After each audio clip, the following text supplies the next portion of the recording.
분홍기록서. 소년의 비명을 삼킨 정글. 탄자니아, 아프리카 동부, 인도양을 마주한 이 나라는 킬리만자로 산과 세렝게티 초원으로 유명한 관광 대국입니다. 매년 수십만 명의 여행객이 찾는 지구에서 가장 아름다운 곳 중 하나죠. 하지만 그 아름다운 풍경 뒤에는 관광 안내 책자 어디에도 나오지 않는 이야기가 있습니다. 2008년의 어느 깊은 밤, 탄자니아 북서부의 작은 마을, 한 소년이 잠들어 있습니다. 그를 깨운 것은 엄마의 자장가가 아니었습니다. 차가운 감촉, 그리고 자신의 팔이, 손가락이 하나씩 밀려나가는 끔찍한 감각. 범인들이 노린 것은 목숨이 아니었습니다. 그들이 원한 건 오직 하나, 소년의 부위였습니다. 마체테와 망치를 든 그들은 소년의 한쪽 팔을 고 반대편 손가락을 했습니다. 그리고 혀까지 했습니다. 앞니는 전리품처럼 입니다. 그 소년의 이름은 엠마누엘 루테마. 당시 나이 6살. 엠마누엘의 죄는 단 하나였습니다. 피부에 색소가 없다는 것. 즉 알비노로 태어났다는 것이었습니다. 오늘 우리가 할 이야기는 바로 이 엠마누엘의 이야기이자 탄자니아에서 지금 이 순간에도 진행 중인 인간 실체입니다. 주술의 대학 펜바 섬의 실체. 이 잔혹한 사건의 중심에는 인도양에 숨겨진 보석이라 불리는 작은 섬 펜바가 있습니다. 전체가 거대한 정원이라 해도 과언이 아닐 만큼 이곳은 세계 최대의 정향 생산지입니다. 바람을 타고 전해지는 알싸하고 달콤한 향기, 굽이치는 언덕마다 가득한 망고 나무와 야자수. 겉보기에 이곳은 지상낙원 그 자체입니다. 하지만 해가 지고 나면 섬의 공기는 순식간에 차갑게 변합니다. 이곳 사람들은 밤마다 찾아온다는 외눈박이 박쥐앙령 파빠와를 두려워하며 굳게 문을 걸어 잠급니다. 하지만 이 섬에는 전설 속 괴물보다 훨씬 더 잔인하고 실체적인 공포가 도사리고 있습니다. 사실 이 아름다운 섬에는 외지인들은 모르는 오싹한 별명이 하나 더 있거든요. 흑마법의 심장부 혹은 주술사들의 대학. 1930년대 이곳을 방문했던 영국의 작가 에블린 워어는 자신의 기록에 이 섬의 불길한 공기를 이렇게 적었습니다. 잔지바르와 펜바는 아프리카 해안을 통틀어 가장 깊은 어둠이 깃든 곳이다. 이곳의 흑마법은 하이티의 부두보다 깊고 콩고의 정글보다 은밀하다. 전 세계의 수련자들이 이 섬의 사악한 지혜를 배우기 위해 바다를 건너온다. 수십 년이 흐른 지금도 이 섬의 위상은 변하지 않았습니다. 탄자니아 인구의 90% 이상이 주술사의 존재를 믿으며 그들의 삶 깊숙이 샤탄이라 불리는 악령 신앙이 뿌리내리고 있기 때문입니다. 샤탄이란 눈에 보이지 않는 악령이 인간 세계에 공존하며 영향을 미친다는 믿음입니다. 그리고 이 믿음은 알비노에 관한 치명적인 신화를 하나 만들어냈습니다. 알비노에 만든 부적은 부와 권력을 가져다준다. 단순한 미신일까요? 아니요. 이것은 철저하게 계산된 암시장 비즈니스입니다. 주술사들이 다루는 방식은 구체적이고 잔인합니다. 그들은 판단할 때 절대로 마취제를 쓰지 않습니다. 그의 비명 소리가 클수록 부족의 효험은 더욱 강력해진다. 이것이 그들이 믿는 절대적인 법칙입니다. UN 보고서의 기록은 더욱 참혹합니다. 아이들의 순수함이 주술을 증폭시킨다는 믿음 때문에 범인들은 일부러 어린 아이를 타겟으로 삼아. 하지만 비극은 죽음 이후에도 멈추지 않습니다. 알비노의 가족들은 장례를 치른 뒤에도 무덤 곁을 떠나지 못합니다. 주술사들이 밤중에 묘지를 부적의 재료로 쓸 훔쳐가기 때문입니다. 그래서 탄자니아의 알비노 무덤에는 전 세계 어디에서도 볼 수 없는 기괴한 풍경이 펼쳐집니다. 사랑하는 이를 땅에 묻는 것이 아니라 두꺼운 콘크리트 속에 봉인하는 것. 그것이 사냥꾼들로부터 죽은 자를 2번 잃지 않기 위해 유족들이 할 수 있는 마지막 몸부림입니다. 죽어서도 안식은 없습니다. 가장 가까운 곳의 괴물들. 탄자니아에서 알비노로 산다는 것. 그것은 매일 밤 사랑의 대상이 된다는 뜻입니다. 하지만 이 이야기에서 우리를 가장 절망하게 만드는 것은 범행의 잔인함이 아닙니다. 그 칼을 든 손이 피해자가 가장 믿었던 사람들이라는 것입니다. 우리가 앞서 만난 6살 소년 엠마누엘의 비명은 시작에 불과했습니다. 2008년 한 해에만 무려 25명의 알비노가 당했습니다. 그 중에는 성가대에서 노래를 부르던 임신 5개월의 여성 마리암 스타포드도 있었습니다. 그녀를 덮친 괴한들은 섬뜩한 협박을 내뱉었습니다. 소리 지르면 나머지 팔도 다. 결국 양팔을 잃고 뱃속에 아이까지 유산한 마리암. 그녀가 사투 끝에 살아남아 가리킨 범인의 얼굴은 다름 아닌 매일 인사를 나누던 마을 이웃들이었습니다.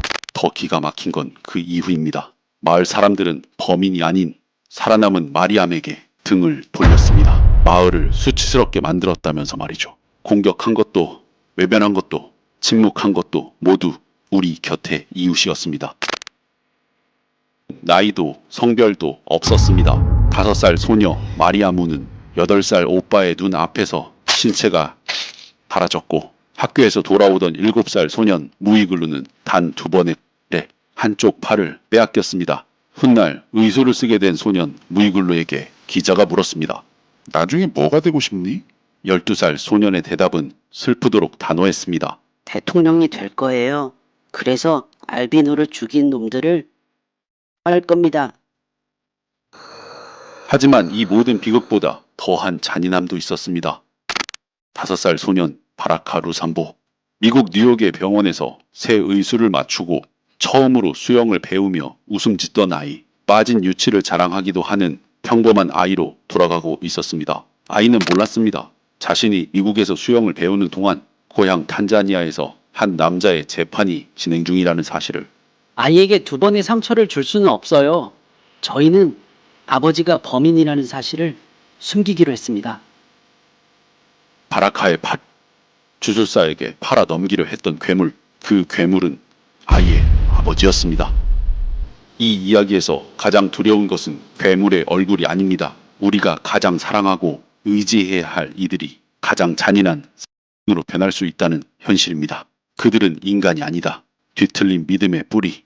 왜 이런 일이 가능할까요? 대체 어떤 믿음이 이웃을, 아버지를 괴물로 만들 수 있었을까요? 탄자니아에서 알비노를 부르는 말이 있습니다.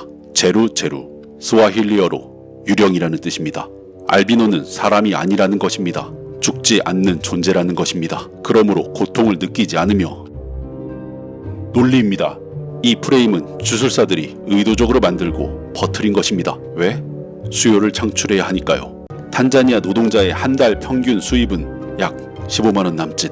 그런 나라에서 저런 거액을 선뜻 내놓을 수 있는 사람은 과연 누구일까요? 잠입 취재를 벌인 BBC 기자 비키 은테테마는 이렇게 단언했습니다. 이 정도 돈을 낼 수 있는 사람은 단 한 부류뿐입니다. 바로 이 나라를 움직이는 자들, 고위 정치인과 자본가들입니다. 부위별 용도도 구체적으로 정해져 있습니다. 광산의 뿌리입니다. 광물을 붙잡고 있는 영혼을 달래 광맥을 드러나게 한다는 것입니다. 어부들의 그물에 섞어 짭니다. 만선을 보장한다는 믿음이죠. 술에 섞어 마시고 부적 주머니에 넣어 불을 기원하는 데 씁니다. 그리고 이 모든 것의 배후에는 탄자니아 사회 전반에 걸친 구조적인 공모가 있습니다. 배후의 검은 손, 목숨을 건 잠입 취재. 2007년 가을, 탄자니아 태생으로 BBC의 현지 특파원을 맡고 있던 비키 은테테마. 그녀는 이 고질적인 비극이 어떤 경계선을 넘고 있다고 느꼈습니다. 증하는데도 경찰도 정부도 마치 약속이라도 한 듯 입을 굳게 다물고 있었기 때문입니다. 그녀는 결심했습니다. 직접 잠입하기로. 부유한 여성 사업가로 위장한 그녀는 탄자니아 전역에 이름난 주술사들을 찾아다녔습니다. 더 큰 부자가 되고 싶어요. 남들이 감히 넘보지 못할 압도적인 부와 권력을 원해요. 가장 확실한 방법을 알고 싶어요. 한 주술사는 살아있는 닭의 껍질을 벗기더니 비키를 노려보며 섬뜩한 한마디를 던졌습니다. 당신은 걸어다니는 시체나 다름없어. 이것은 주술사들이 즐겨 쓰는 전형적인 가스라이팅 수법입니다. 상대에게 당신은 곧 죽을 운명이라며 극심한 공포심을 심어준 뒤 그 저주를 풀기 위해서는 반드시 알비노의 든 비싼 약이 필요하다고 강매하는 방식이죠. 주술사는 곧바로 가장 강력한 처방을 제안했습니다. 알비노로 만든 약이 최고입니다. 원한다면 내가 직접 해서 만들어주죠. 이미 여러 번 해본 일이니까.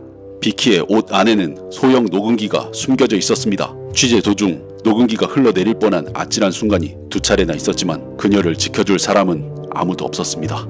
협조를 구했던 경찰조차 이렇게 말했으니까요. 당신이 취재 중에 실종돼도 우리는 찾으러 가지 않을 겁니다. 솔직히 우리도 그들이 두렵습니다. 2008년 7월 11일 영국 BBC 뉴스데스크는 탄자니아의 알비노양을 전 세계에 공개했습니다. 탄자니아는 발칵 뒤집혔고 비키는 영국 런던으로 긴급 탈출을 해야 했습니다. 쏟아지는 속에 그녀는 지금도 히잡으로 얼굴을 가린 채 24시간 경호를 받으며 숨어 살고 있습니다.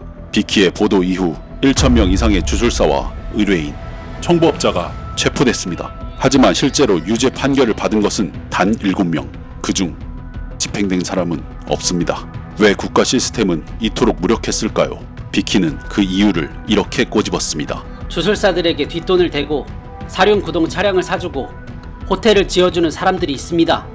바로 이 나라의 법을 만드는 정치인들입니다. 그렇기 때문에 주술사를 금지하는 법이 이 나라에 없는 겁니다. 왜 유독 탄자니아인가? 통계의 비극. 한 가지 의문이 남습니다. 왜 탄자니아일까요? 전 세계 알비노 출생 비율은 2만 명 중 1명입니다. 탄자니아는 1,400명 중 1명, 전 세계 평균의 14배입니다. 이 수치 뒤에는 비극적인 역사가 있습니다. 오랜 빈곤과 지리적 고립, 그리고 알비노에 대한 사회적 낙인 때문에 알비노들은 공동체에서 밀려나 서로 모여 살 수밖에 없었습니다. 그 결과 유전적 발현율이 높아진 악순환이죠. 가장 힘없는 이웃이었기에 가장 손쉬운 됐습니다. 현재 탄자니아에는 약 3만 명의 알비노가 살고 있는 것으로 추정됩니다.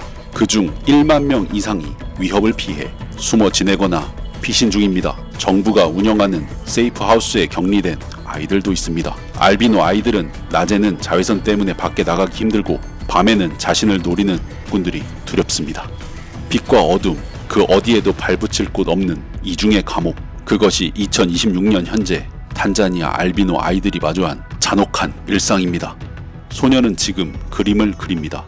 엠마누엘로 테마 이야기로 돌아가겠습니다. 팔을 잃고 손가락을 잃고 혀를 다치고 소년, 5개월을 병원에서 보낸 소년. 엠마누엘은 미국에서 새로운 팔을 선물 받았습니다. 처음 의술을 끼우던 날 조절이 서툴러 자기 코를 툭 치고는 멋쩍게 웃어 보였죠. 그 작은 몸짓 하나에 무겁던 병실은 오랜만에 웃음으로 가득 찼습니다. 기자가 물었습니다.